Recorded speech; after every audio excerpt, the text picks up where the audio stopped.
Message of the Holy Father John Paul II for the 37th World Communications Day. The communications media at the service of authentic peace in the light of Pacem in Terris. Dear brothers and sisters, in the dark days of the Cold War, Blessed Pope John the 23rd's encyclical letter Pacem in Terris came as a beacon of hope to men and women of goodwill, declaring that authentic peace requires diligent observance of the divinely established order. The Holy Father pointed to truth, justice, charity, and freedom as the pillars of a peaceful society. The emergence of the power of modern social communications formed an important part of the encyclical's background. Pope John the 23rd had the media especially in mind when he called for fairness and impartiality in the use of instruments for the promotion and spread of mutual understanding between nations afforded by science and technology. He decried ways of disseminating information which violate the principles of truth and justice and injure the reputation of another nation.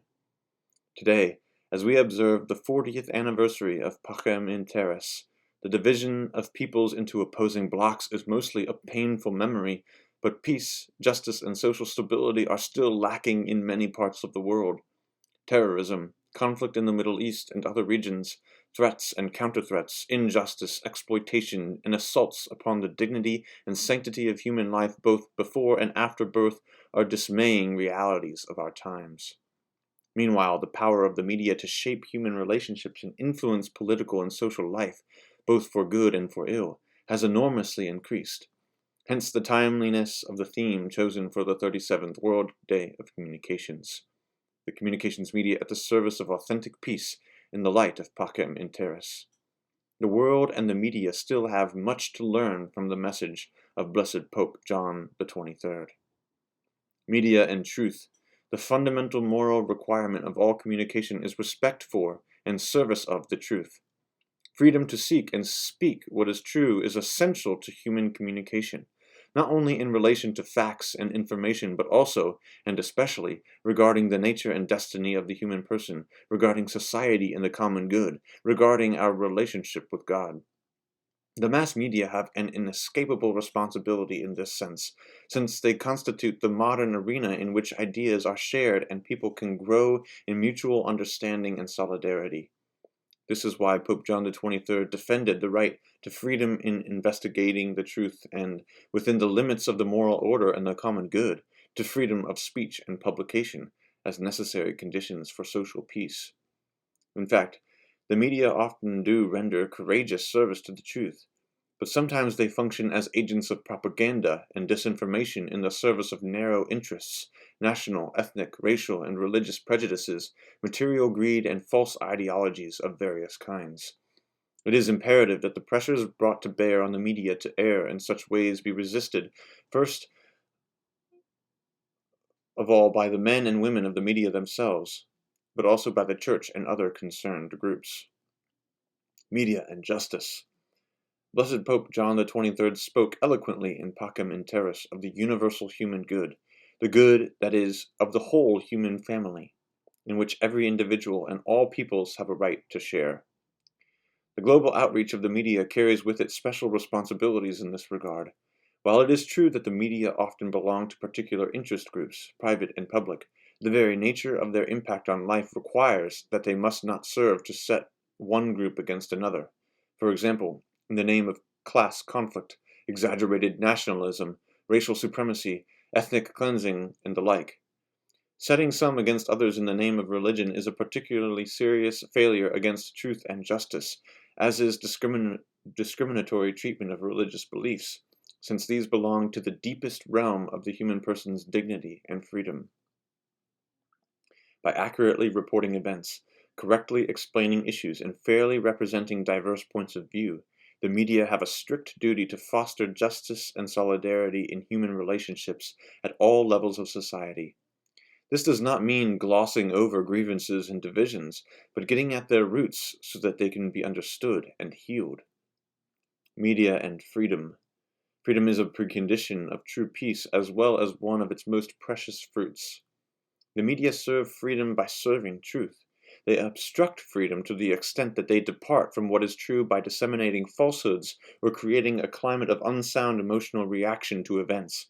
Only when people have free access to true and sufficient information can they pursue the common good and hold public authority accountable.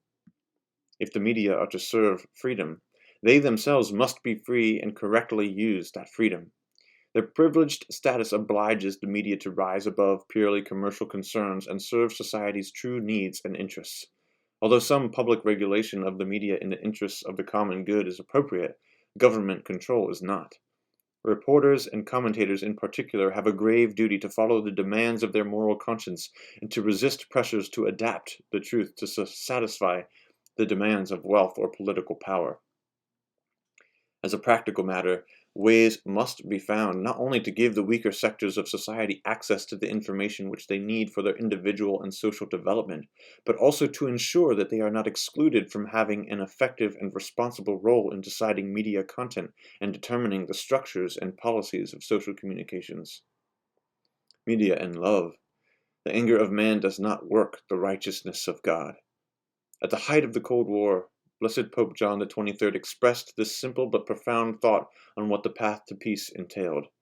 The preservation of peace will have to be dependent on a radically different principle from the one which is operative at the present time. True peace among nations must depend not on the possession of an equal supply of weapons, but solely upon mutual trust. The communications media are key actors in today's world, and they have an immense role to play in building that trust. Their power is such that in a few short days they can create the positive or negative public reaction to events which suits their purposes. Reasonable people will realize that such enormous power calls for the highest standards of commitment to truth and goodness. In this sense, the men and women of the media are especially bound to contribute to peace in all parts of the world by breaking down the barriers of mistrust, fostering consideration of the point of view of others, and striving always to bring peoples and nations together in mutual understanding and respect, and beyond understanding and respect, to reconciliation and mercy.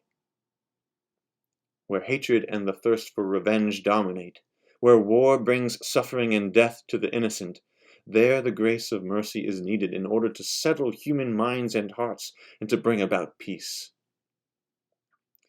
Challenging as all this is, it is by no means asking too much of the men and women of the media, for by vocation as well as by profession they are called to be agents of truth, justice, freedom, and love, contributing by their important work to a social order founded on truth, built up on justice, nurtured and animated by charity, and brought into effect under the auspices of freedom.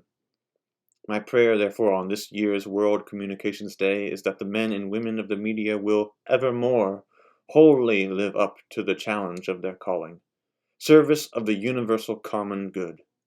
Their personal fulfillment and the peace and happiness of the world depend greatly on this. May God bless them with light and courage. From the Vatican, 24th of January, 2003, the Feast of St. Francis de Sales.